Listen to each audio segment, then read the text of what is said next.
Happy Fiesta, Sitio Combado, Balamban, Cebu. Ayan. Ako nang umahimo atong hinanayan o wagtang ang mga patutuo.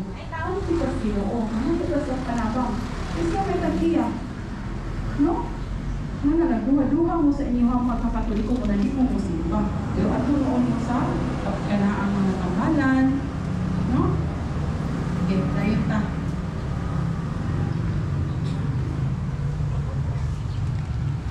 Samantala sa kanito, anak ako yung si Jesus. Tumangko ko sa kanito, anak ako si Jesus. Jesus ang nagtimo nini. Jesus ang unang sakramento nga ipadala sa amahan.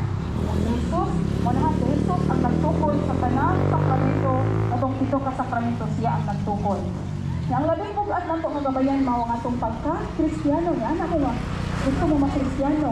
Huwag mo kaibaw unsa ang Kristiyano. Bugat kay na siya nga rason. Anong gusto mo ma-Kristiyano? Kaya na makahibaw mo nga nung gusto mo ma-Kristiyano akong anak mo. Inahan siya, nakasakop sa bagay ni Cristo. Pasakop sa simbahan ni Cristo. Wala na din yung ginagagawin ng anak tungkol sa simbahan. At yung sa simbahanan, kaya ang simbahan isang mga tao.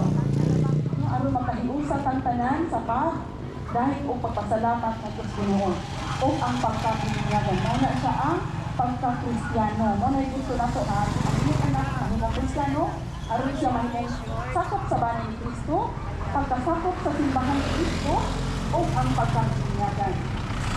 Kaya siya ang bunyag, mauman ang pagkunin niya na nakasap sa kalag sa pagkatao, bago mo na buling Diyos nun, diyan kita mahinong mga anak sa Diyos o manununod sa hihalian sa langit.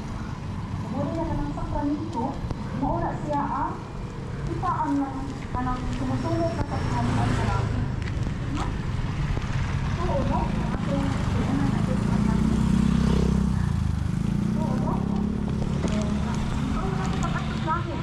Happy Fiesta, Sitio Combado, Balamban, Cebu. So, yun po yung nakikita nyo. Yan po yung chapel. Chapel dito sa Sitio Combado. At ngayon ang pagdiriwang fiesta.